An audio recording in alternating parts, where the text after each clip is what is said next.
Welcome to the High Ground, the complete untold story of North Augusta, South Carolina. Part 1. The Trap of the Mainstream Story. If you grew up here in North Augusta, you know this town looks beautiful on the surface. But we need to talk about a major trap in the history we were taught in school. We're usually given a neat little story that says Black history started on a slave ship, moved to a plantation, and then white politicians in the North fought the Civil War to hand out freedom in 1865. That story is a lie. It was designed to make us feel like passive guests in America who should just be happy to be here. But if you want to know the truth, you have to look at the dirt beneath your feet. Freedom wasn't a gift given to Black people at the end of the Civil War. It was something they had been fighting for with weapons in their hands for over a century before the Civil War even started. The real story isn't just about survival. It's about an unbroken line of military resistance, stolen identity, and land ownership that leads straight to our neighborhoods today. 1, 2. Part 2. The Century-Long Gullah Wars. Let's start with the facts the textbooks hide. The transatlantic slave trade was real, but it's only a partial truth. Long before those slave ships showed up en masse, a vast number of West Africans were already here in the Americas. They were master sailors, builders, and traders from empires like Mali, and they had been crossing the Atlantic currents for centuries, mixing, trading, and marrying into the indigenous populations. When European colonizers arrived, they didn't bring slave ships to an empty continent. They started by rounding up the dark-skinned people who were already rooted here. The ones they couldn't capture right away launched a century-long war for survival. The school books call them the Seminole Wars, but historians call them the Gullah Wars. Enslaved West Africans on the rice plantations of South Carolina and Georgia broke their chains and ran south into the Florida wilderness. They teamed up with Native Americans to form an elite military alliance. They built hidden fortresses and completely stalled the U.S. military for decades. The United States government spent millions of dollars trying to crush them, not because they were frontier runaways, but because white plantation owners were terrified of Black military independence. Part 3. Paper Genocide and the Truth About Aiken County. So how does the Civil War fit into this? America was built on a financial fault line. The North was an industrial economy based on factories.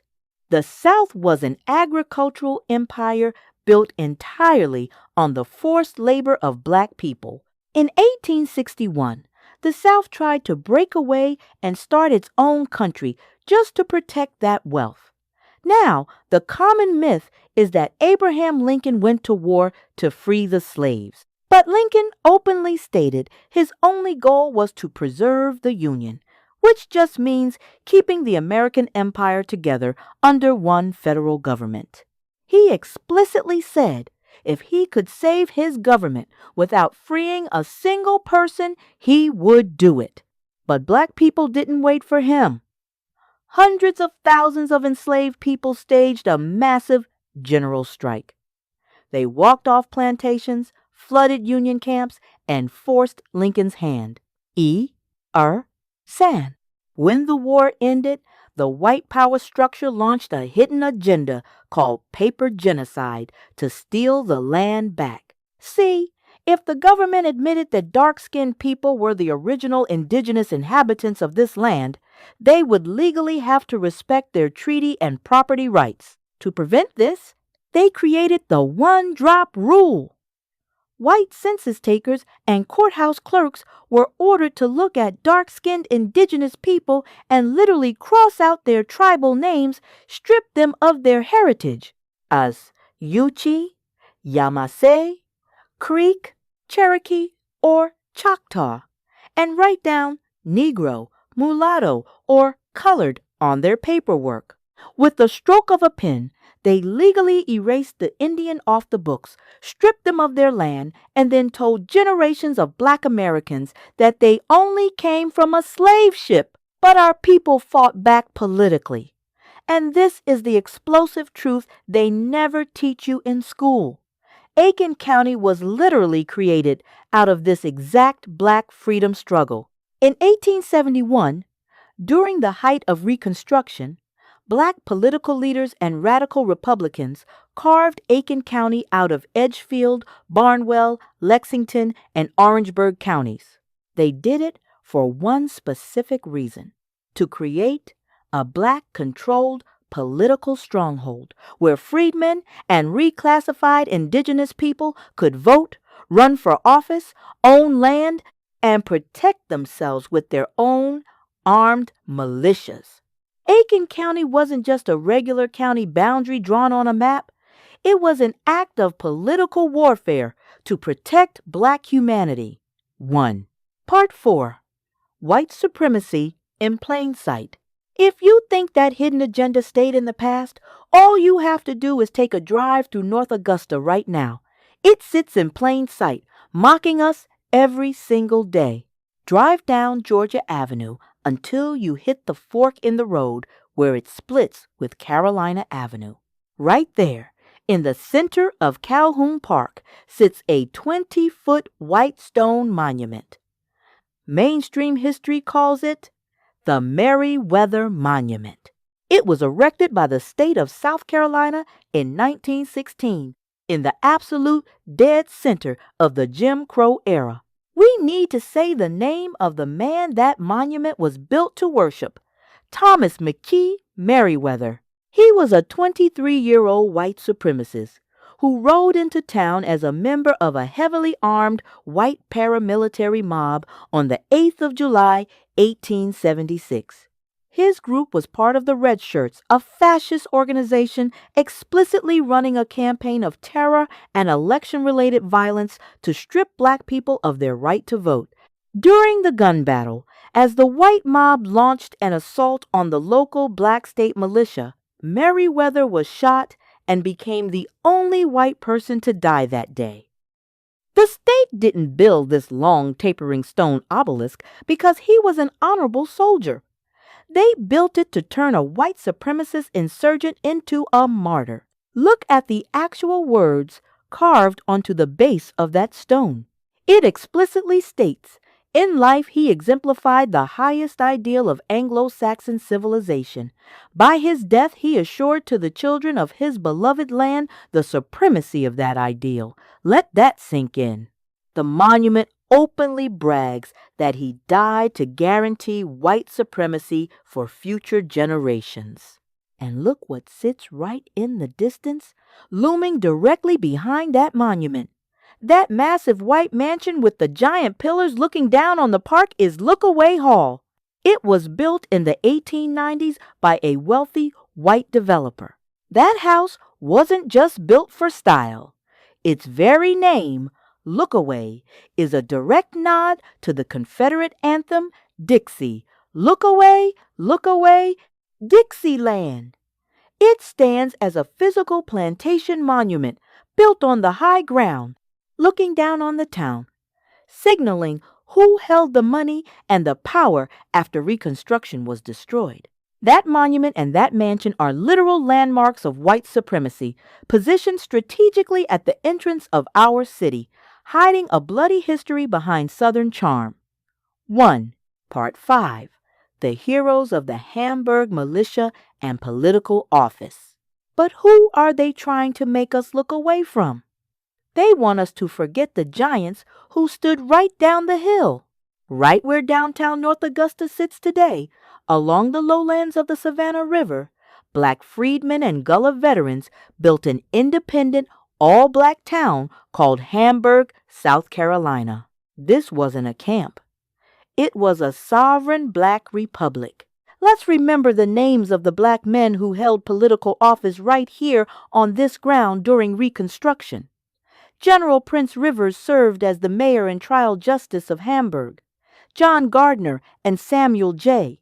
Lee were brilliant African American state representatives who rewrote the town charter. Samuel J. Lee even became the first black Speaker of the South Carolina House of Representatives. Charles P. T. Chin managed the town's legal records as the clerk. And when white supremacist gun clubs tried to terrorize the voters, these leaders formed Company A of the 18th Regiment of the South Carolina National Guard, the legendary armed black state militia. We must honor the men who commanded and stood in those ranks. Captain D.L. Doc Adams refused to bow to white entitlement on Independence Day. Standing with him were Lieutenant Allen T. Attaway, James Cook, David Phillips, Albert Miniart, Moses Parks, and Hampton Stevens. On the 8th of July, 1876, that white paramilitary mob of over 100 red shirts, including Thomas McKee Merriweather, brought a military cannon to wipe out this stronghold and executed these captured militia leaders in cold blood. That is the bloody massacre that the monument at the fork in the road is actually celebrating. But our people did not fight blindly. In fact, these original black Republican lawmakers used their state-level legislative power to legally fund, equip, and arm these black militias. They passed laws giving themselves the legal right to carry state-issued Winchester rifles and ammunition, using the law itself to build a physical shield around black towns to stop the entrapment before it could take root. Part 6. The Banning Extensions and the Map of the Families. But the story didn't end with that massacre. Decades later, when the Savannah River severely flooded the lowlands in 1929, the families refused to scatter. They packed up their belongings, moved up the 7-5-foot bluffs, and founded Carsville in 1930, centered right along Barton Road and Boylan Street. And from that Hamburg-Carsville ordeal, the people began to build Banning extensions. They didn't rent from white landlords. They bought the land and mapped out independent family regions across North Augusta, binding themselves to their own sacred churches. In the Bradleyville region, running along Bradleyville Road, deeply rooted families like the Lanhams, the Baskets, the Knights, the Stringers, the Cummings, the Yeldells, and the Glovers locked down their acreage. They built their spiritual and community foundation right there at Spring Grove Baptist Church and Mealing Grove Baptist Church, preserving their land and their lines. Directly bordering it, they anchored the Liberty Hill Road region and the families going down West 5 Notch Road. This parallel ridge became a massive shield populated by families like the Prices, the Flournoys, the Bussies, the Currys, the Tillmans, and the Mealings.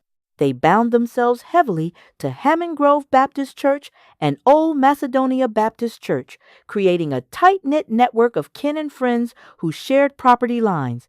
They extended further north past Interstate 20, creating the Edgefield Road and Currytown pockets. This region was fortified by families like the Hankersons, the Quillers, the Madisons, the Broadwaters, and the Holloways. They anchored their lives at Second Providence Baptist Church and Macedonia Baptist Church, holding down the transit lines. And they held tight to the downtown border, preserving the working-class black enclaves running parallel to East Buena Vista Avenue and all around Hugh Street. In this pocket, the Johnsons, the Jeffersons, the Gardners, the Adams families, the Turners, the Mays, the Butlers, the Morgans, the Hills, and the Jones families kept a watchful eye on the city gates, holding membership at the historic First Providence Baptist Church, the mother church that was literally moved up piece by piece from old Hamburg. Every single one of these neighborhoods is an extension of the same family trees. When you walk down Bradleyville Road, 5 Notch, Hugh Street, or Currytown Road, you are walking through an intentional fortress built by Hamburg survivors. Part 7. The Hidden Burial Ground. And if you want the ultimate, undeniable proof of this rooted history, look no further than the Bradleyville Road Cemetery. Right there, sitting quiet and shadowed near the very end of Bradleyville Road, just about 300 feet before you come up to the intersection of Edgefield Road, lies an ancient, sacred burial ground. For years, city planners tried to pave it over and look away from it, but that dirt holds the bones of our most powerful ancestors. This cemetery is an extensive archive of our survival. Buried in those woods, beneath the overgrown brush and unmarked fieldstones, are the literal bodies of the people who built old Hamburg, the soldiers who stood their ground against the red shirts in 1876, and the mothers who survived the 1,929 floods. It is positioned strategically on the edge of the ridge, acting as a spiritual boundary line between Bradleyville and the main highway. That burial ground has a deep, heavy history because it stands as a permanent, physical monument that the white city administrators could never completely erase. It is the resting place of the giants whose shoulders we stand on today. Part 8. The Strategy of Invisible. Cunning slavery. But we have to look past our own city lines to see the bigger invisible trap. When the white power structure realized that open conventional warfare against armed, determined black communities was too costly, they shifted their strategy. They moved away from open violence and came up with ways of invisible, cunning slavery designed to keep black people stagnant while making them feel comfortable and included. First, they used a strategy of exhaustion. They waited for the old, battle-tested generation of Civil War freedom fighters to age and die off. Then, they replaced the whips with predatory systems like sharecropping and convict leasing, using a loophole in the 13th Amendment to arrest black people for minor things and lease them back to the exact same corporations as free labor. Next, they engineered a massive political realignment. In the 1870s, the Republican Party was the party of black advancement, while the Democratic Party was the home of the KKK and the Red Shirts. But over a 100-year period, both parties flipped their labels. They created a comfortable illusion of a two-party choice. The Democrats trained black people to vote for them by using inclusive language, acting like a social shield, and having us feel like we are a participating part of their political parties. But in reality, neither party favors black advancement. One party takes our vote completely for granted, while the other party ignores our communities entirely. They keep us working towards their agendas, ensuring that the underlying wealth, land, and institutional power remain completely out of our hands. E.R. Part 9. The Minority Umbrella and the Dilution Trap. And here is the ultimate masterstroke of that cunning strategy: the weaponization and dilution of civil rights laws. In 1868, the 14th Amendment was passed with one specific, singular purpose: to protect and guarantee the citizenship, humanity, and civil rights of the newly freed black population. But the power structure wrote it broadly, using the phrase "any person" to hide its true intent.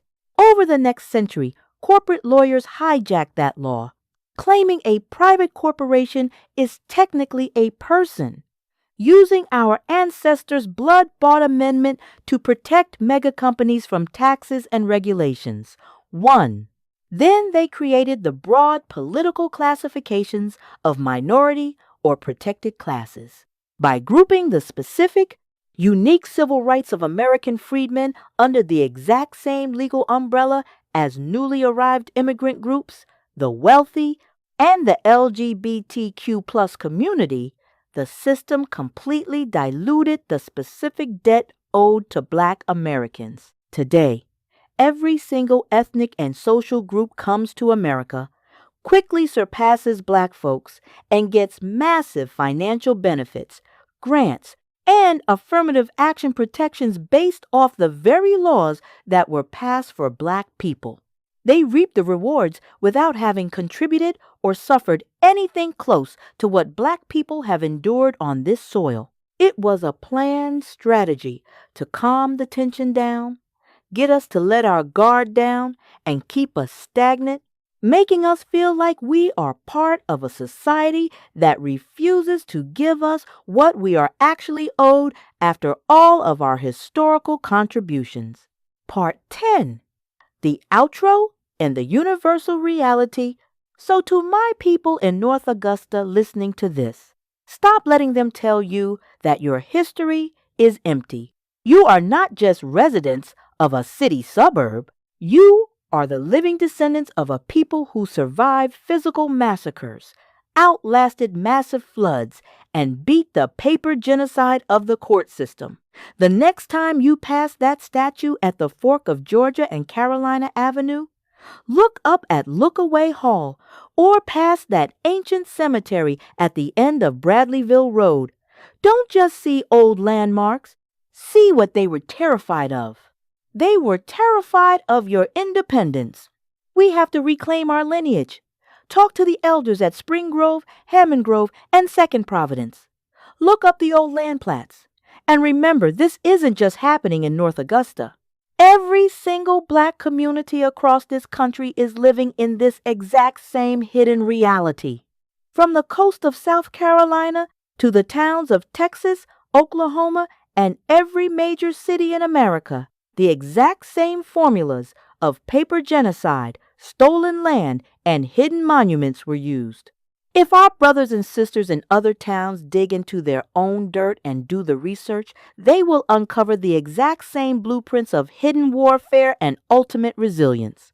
We are the keepers of the high ground, and our roots are dug so deep into this soil that they can never, ever be erased.